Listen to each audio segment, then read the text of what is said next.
Rick and Morty vs. Dungeons & Dragons, Issue 1.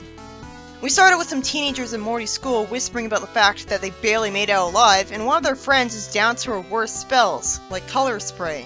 That's a creative name for a spell. The spell part gives away that they're talking about a game, not to mention the title of the story gives away that's Dungeons & Dragons. They discuss the fact that one of them bailed on the D&D because the movie freaked him out, so he's hiding in an outhouse somehow. I guess that's just in the game with his character and not real life. They're screwed because their cleric gave up. And Morty looks worried the whole time he's listening to this dialogue I'm not talking about much because it probably won't matter to the plot, since it's not being spoken by main characters. There sure is a lot of dialogue like this here. Saves me the trouble of typing about it, but come on, get to the actual story. Since Morty's interested in the franchise because he somehow keeps hearing normal teenagers talk about the most stereotypically nerdy thing ever out in the open in high school without being bullied. When high school is portrayed as being cartoonishly bully-infested, he Googles the series. He sees some punk at the library say that someone only plays D&D to get laid, and that inspires Morty to try to play the game. As suddenly, the rules of reality have changed, and this is how it is now. He goes to the comic book store and asks to see the D&D books, and is overwhelmed. He gets the first edition book, which impresses the girl working there, and he's too ashamed to admit that he's the one who's just starting out with the series.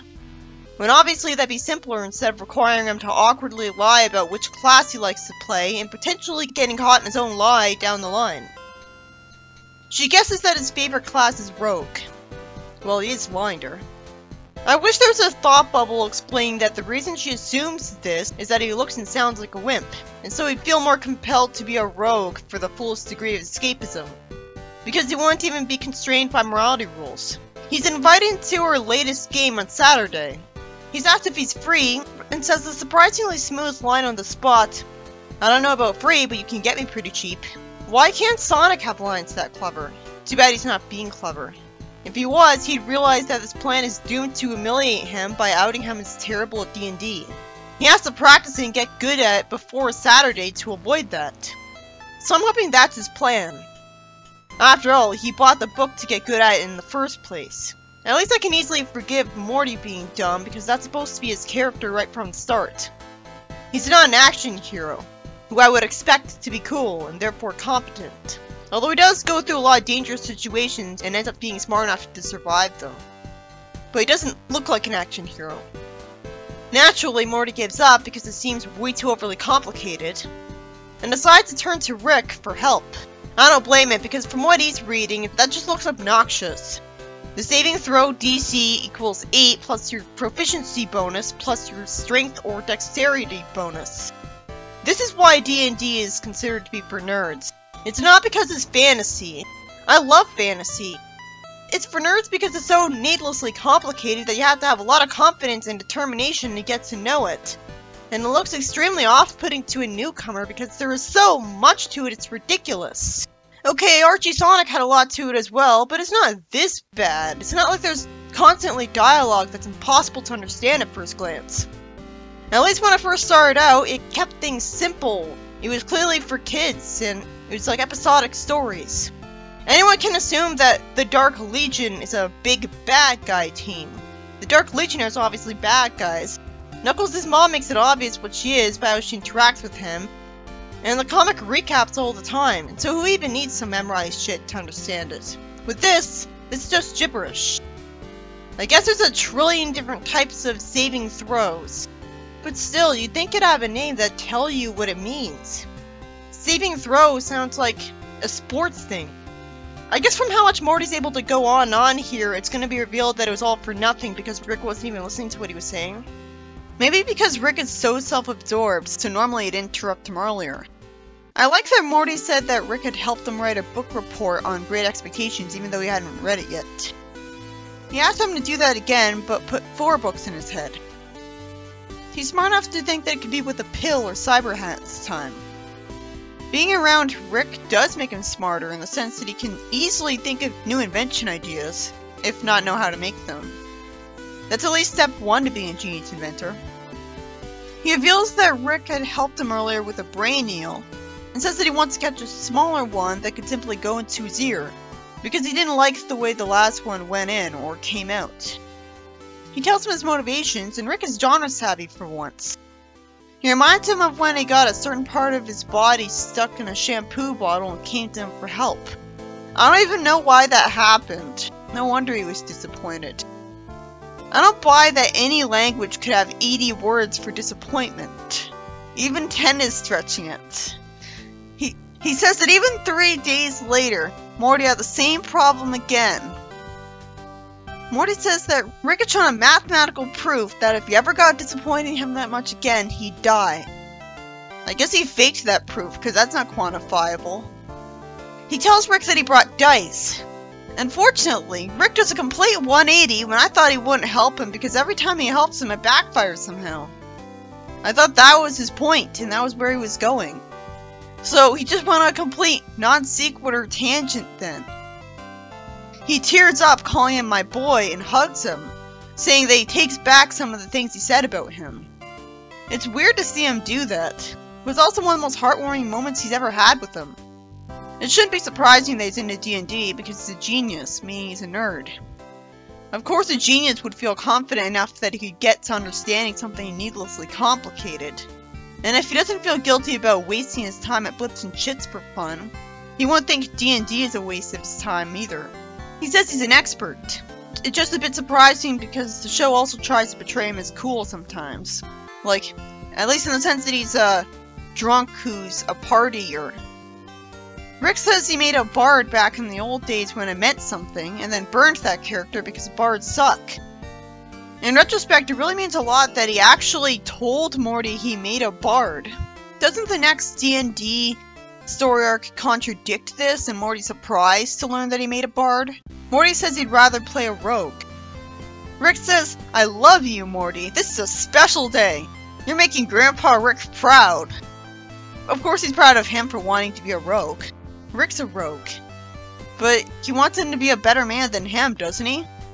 Just not that much. He tells him to shush and let him have his moment. I guess because he thinks Morty saying he loves him back will be weird enough to confront him with the fact that he said he loved him when that's not normally expected of him. Not that that's a bad thing. So he shushes him and says that today Morty becomes a man. Of course, Rick's known for his help either backfiring on Morty or otherwise ruining his fun. But I don't blame Morty for going to him for help anyways after he already made a commitment. He has no other choice if he wants to be successful. Morty says that charisma sounds good for an RPG character. Rick says that's a rookie move and charisma is his dump stat with little practical game effect. And if he wants to play a thief, his key stat is dexterity. And after rolling the dice, Morty gets a mere 9. Rick says that strict tradition dictates you roll the rest of your stats to make a character with those, but since it's just the two of them, he can re-roll, and everyone does it. Morty gets a 17, and Rick says that his boy is a natural and nimble. Rick introduces him to someone, his D20, which is his best friend and worst enemy, as he holds something and rolls a dice. He says that when he tries to do something in the game, he'll roll, and if he rolls good, he'll succeed. Then there's a knock on the garage door, and Rick says that they're here. It's so unique to see Rick so enthusiastic and genuinely excited about something. I'm not even gonna bother reading the dialogue of these men. I only care about what Morty and Rick are saying. If the writer and artist wanted this to be interesting, if they want us to feel motivated to experience what they are in the game, we should have been shown, not told. Had the artist draw something more interesting than them just sitting at a table. Instead of just blathering something unimportant with no real stakes as they sit at a table together. Beard Guy describes the room too much instead of cutting to the chase. Who cares about its exact measurements? Morty says he's gonna go check out the pool of water. Rick compliments him on his good initiative. Morty, clearly unsure of himself, says he'll lift up his torch and lean over to get a better look, as Rick seems annoyed. Morty's character dies in the game. I don't care how, because it's just a game. Mercifully, the story cuts ahead. I refuse to read any of this dialogue. Why should I care? It's not happening. We cut ahead to 212 minutes later, and then to dawn. Of course Morty hates it because he sucks at the game. He complains that while Rick had a great time, He had a 10-foot pole and a 15% chance to pick someone's pocket. Rick says that's how you learn. How did someone as impatient as Rick stick it out with the game when he gave up on and burned a money-making business in the show when he was faced with paperwork? I guess he had more patience when he was younger? I guess he had more peer pressure to stick with the game when he first played it because he was surrounded by other people who would make fun of him for giving up. Morty at least says he appreciates his help, and says he doesn't have time for this and has to be ready for Saturday. He says he'll just figure it out from YouTube videos, and plus they've got costumes and props and stuff. Then Rick says that he passed the test, and satisfyingly admits that old school D&D sucked. He just wants to make sure Morty was ready for the real deal. He says that there's a reason they made 2nd edition. All of those rough edges were smoothed out. Which rough edges? Annika likes 1st edition. Isn't that what Morty's going to be playing later? Wouldn't that mean that everything he's going to learn about D&D after this is pointless? He needs to learn about 1st edition, doesn't he? How did Rick even meet all of those guys? They're humans. And since when does a scientist who doesn't care about other people have a real social life on Earth? 12 minutes later, Morty walks into a portal to Blips and Chet's looking mad while looking terrible, having his hood up. They go to Roy's, and Rick alters the machine. I guess the workers at Blips and Chits know him and are too terrified to stop him from that. After naturally hating the fact that they have no clothes before building their characters, Morty goes with what someone else did and becomes a paladin. Rick agrees because it's good for the game, not being mad at him for choosing the most goody-two-shoes possible option in contrast to him, apparently.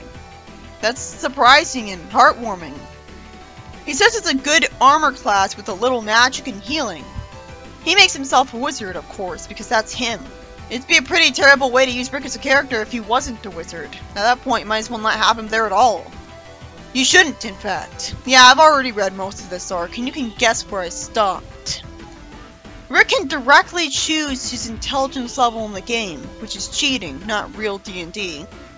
But it wouldn't really be a representation of Rick if he wasn't at max intelligence. So there'd be no point in him being in the game. He says they can go to level 5 and see the real adventure. A knight asks them to defeat a bad guy to be rewarded. Morty laughs at the name Bone Hill, where the bad guy will be, and Rick's irritated with him for it. Morty of course asks if there's any girls in this world, and he's told no because it's classic D&D. And also, as a holy warrior, he has to show restraint. Morty makes some puns, and Rick says he deserves being threatened by zombies because of it. Morty panics at first, even though it's just a game, but to be fair, for all he knows, if he gets hurt in an altered Roy machine, he'll get hurt in real life. He swings the sword around having fun. Then he accidentally gets Rick with it. And of course Rick doesn't really take things seriously, probably because he knows it's just a game. Morty acts like it's real though and cries and says that he was never taught how to heal.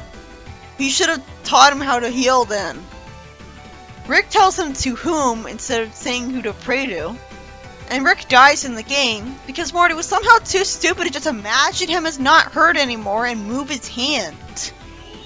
I guess the way it works in the game is that he has to pray to a specific god first, so it makes sense. Maybe that specific god is such a jerk that he outright won't let him heal him unless he talks to him first. I think it was common sense for Rick to have taught him how to use his healing magic first and then go on the adventure. It's weird that the god of the paladin would be such a jerk like that when the paladin is portrayed as a good person because he's holy enough to serve the god, but obviously it's a dark god then. If he doesn't make it easy to heal people. Actually, you think he'd let everybody heal people. The story ends with someone who knows Rick is a jerk pulling out the plugs on him and Morty while they're still in the game to spite them. Even though it shocks them, and they're assumed to be dead. I guess they're not because they're main characters. So how'd they survive? A lot of the story was too tedious for me to bother with because the dialogue of the characters is about a mere game with no illustrations that could have made me care about it. There's no real stakes here, it's just Morty trying to learn how to play D&D to impress a girl in an obviously doomed effort because he's destined to suck at it. So what if he doesn't get the girl? As usual. Even if he did get the girl, she might have ended up sucked into one of Rick's adventures and killed. That's what I would be worried about the whole time with Jessica. But the story was worth it for how nice Rick is to Morty, and how we actually get to see them on an adventure in a virtual reality game. Granted, there's no stakes there either, but I'm seeing it drawn at least. There's something better drawn than just them sitting at a table. And the story ends with someone who hates Rick trying to kill them by unplugging them from the modified game, which you think would have happened right away.